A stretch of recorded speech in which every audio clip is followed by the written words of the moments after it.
Manusia diciptakan oleh Allah untuk memiliki rasa syukur di dalam kehidupan mereka.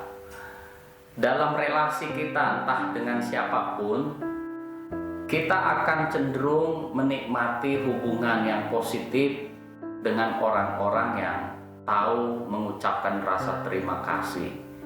Tapi hubungan kita rasa akan menjadi tidak nyaman apabila kita bergaul dengan orang-orang yang terbiasa mengeluh di dalam kehidupan ini.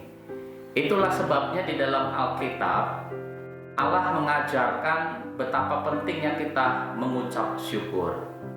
Dan bahkan Alkitab menjelaskan bahwa ada kuasa dalam ucapan syukur. Di dalam 1 Tesalonika 5 ayat 18, melalui Paulus Tuhan menasehati kita agar kita mengucap syukur dalam segala hal. Karena itulah yang dikehendaki Allah untuk kita orang-orang percaya. Karena kita adalah anak-anaknya, kita telah beroleh kemurahan, mengalami banyak kebaikan, diberkati di dalam segala hal. Itu sebabnya Alkitab menasihati, baiklah kita mengucap syukur di dalam segala hal.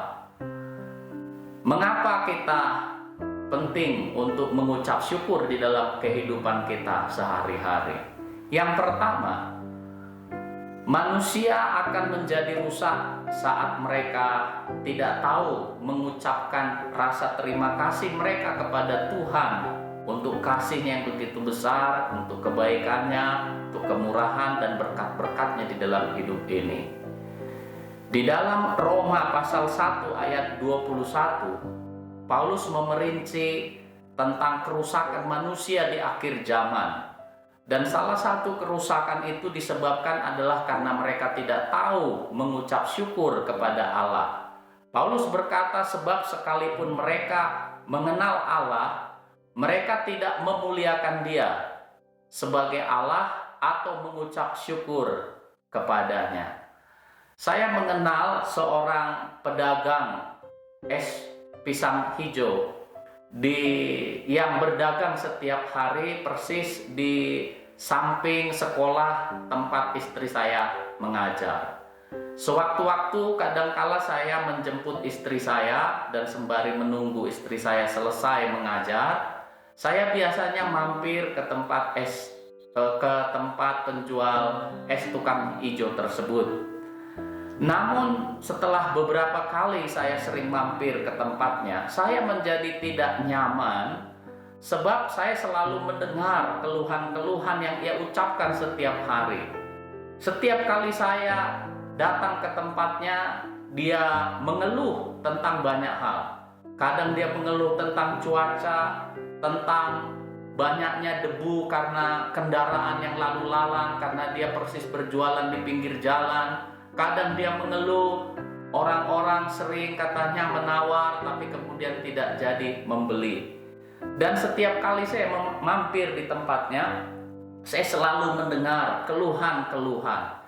Saya belum pernah mendengar ia mengucap syukur atau merasa bahwa Tuhan begitu baik dalam kehidupannya. Dan tidak lama berselang, saya ketika menjemput istri saya ke sekolahnya tempat dia mengajar, saya tidak lagi menemukan pemilik warung es pisang hijau tersebut berdagang.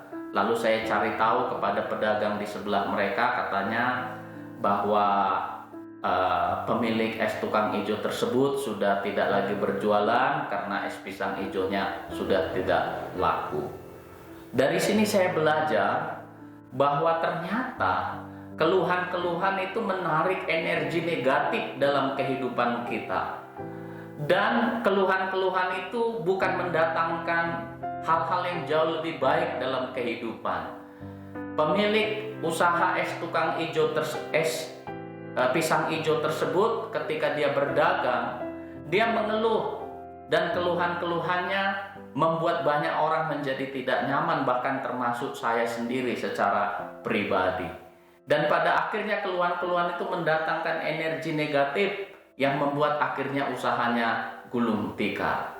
Jadi Bapak Ibu Saudara sekalian, marilah kita belajar untuk mengucap syukur, termasuk mulai dari perkara-perkara yang kecil. Bila kita membaca Yohanes pasal 6 ayat 11, kita akan menemukan bahwa di sana Yesus ternyata membiasakan diri untuk mengucap syukur untuk hal-hal yang terlihat sangat kecil atau tidak berarti. Kisah di dalam Yohanes pasal 6 tersebut adalah kisah ketika Yesus memberi makan 5.000 orang laki-laki. Jadi kalau 5.000 orang laki-laki ini harus diberi makan, maka itu akan membutuhkan banyak makanan untuk disediakan. Tetapi pada waktu Yesus hendak memberi mereka makan dan memerintahkan murid-murid memberi mereka makan, persediaan yang ada hanya 5 ketul roti dan 2 ekor ikan. Tetapi Yohanes 6 ayat 11 berkata, lalu Yesus mengambil roti itu, mengucap syukur dan membagi-bagikannya kepada mereka yang duduk di situ. Demikian juga dibuatnya dengan ikan-ikan itu sebanyak yang mereka kehendaki. Jadi untuk 5 ketul roti dan 2 ekor ikan itu yang tampak sangat kecil atau tidak berarti dibanding 5.000 laki-laki yang harus diberi makan, 5 roti dan 2 ekor ikan itu tidak berarti apa-apa. Tetapi Yesus telah membiasakan diri untuk mengucap syukur. Dia mengucap syukur atas 5 roti dan 2 ekor ikan itu. Dan akhirnya terjadi mujizat sehingga 5.000 laki-laki tersebut dapat diberi makan, belum termasuk perempuan dan anak-anak yang hadir pada waktu itu. Di dalam sejarah perjalanan hidup bangsa Israel, kita menemukan bahwa Israel terkenal sebagai satu bangsa yang kerap kali mengeluh, menggerutu, merasa tidak puas, tidak tahu mengucap terima kasih dan syukur kepada Tuhan. Baru saja mereka keluar dari Mesir, mereka segera menggerutu mengenai air. Dalam perjalanan berikutnya, mereka menggerutu bahkan untuk perkara-perkara yang sebenarnya tidak terlalu berarti. Mereka menggerutu karena selama dalam perjalanan mereka tidak bisa makan bawang prei yang sebelumnya ketika mereka ada di Mesir, mereka masih bisa makan bawang prei. Bayangkan bahwa mereka menggerutu untuk perkara-perkara yang tidak berarti sama sekali. Dan kita tahu bahwa Allah murka atas sikap-sikap mereka yang tidak tahu mengucap syukur dan tidak tahu berterima kasih.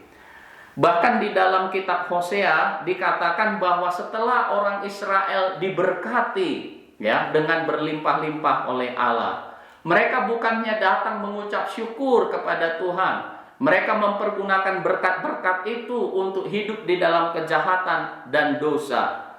Hosea pasal 2 ayat yang ke-7 berkata demikian. Tetapi dia atau Israel tidak insaf bahwa akulah yang memberi kepadanya gandum, anggur dan minyak, dan yang memperbanyak bagi dia perak dan emas yang dibuat mereka menjadi patung Baal. Ayat ini dengan jelas mengatakan bahwa Allah memberi kelimpahan gandum, anggur, minyak, bahkan harta benda seperti perak dan emas, sehingga Israel menjadi satu bangsa yang terberkati. Namun apa yang mereka lakukan dengan semua berkat yang telah mereka terima? Mereka bukannya mengucap syukur kepada Tuhan. Mereka justru mempergunakan berkat-berkat itu untuk hidup di dalam dosa dan kejahatan, bahkan mempergunakannya untuk menyembah berhala. Betapa pentingnya kita mengucap syukur. Pertama-tama tadi kita belajar bahwa mengucap syukur itu membuat kita berkenan kepada Tuhan. Yang kedua, belajarlah untuk mengucap syukur dari perkara-perkara yang kecil. Di dalam Perjanjian Baru ada satu kisah ketika Paulus berdoa kepada Tuhan tentang ada masalah yang dia hadapi di dalam hidupnya, yang disebut oleh Paulus dengan istilah duri dalam daging. Paulus berkata telah 3 kali dia berdoa dengan sungguh-sungguh supaya duri dalam dagingnya itu disingkirkan. Tapi Tuhan berkata, cukuplah kasih karuniaku, sebab di dalam kelemahanlah kuasaku menjadi sempurna. Dari sini kita belajar bahwa Tuhan kadangkala lebih memilih tidak mengubah situasi atau keadaan kita, karena Ia lebih peduli terhadap perubahan hati kita. Pada waktu Paulus menghadapi kesulitan-kesulitan, dia tidak menjadi lemah, dia tidak mengeluh, dia tidak menganggap bahwa Tuhan sekarang tidak mengasihi, tidak peduli, bahwa Tuhan telah melupakannya. Justru di dalam kelemahan itu Paulus telah belajar mengucap syukur dan menyadari bahwa justru di dalam kelemahannya lah kuasa Tuhan menjadi sempurna bekerja di dalam kehidupannya. Jadi situasi Paulus tidak berubah, tapi karena dia mengucap syukur, sikapnya itu telah membuat kehidupannya berubah sama sekali. Situasi tidak berubah, namun dia telah mengalami perubahan di dalam hatinya. Sekarang dia menyadari bahwa kasih Allah tidak ditentukan oleh situasi-situasi yang terjadi dalam kehidupan kita. Dia belajar mengucap syukur pada waktu dia kelimpahan. Dia bersyukur saat dia menderita kekurangan. Dia juga bahkan bersyukur saat ketika Tuhan mengaruniakan berkat-berkat. Tetapi di waktu-waktu lain ketika dia menderita, dia telah belajar untuk mengembangkan sikap hati yang mengucap syukur. Karena itu, marilah kita belajar untuk selalu mengucap syukur di dalam kehidupan kita. Tuhan memberkati. Amin.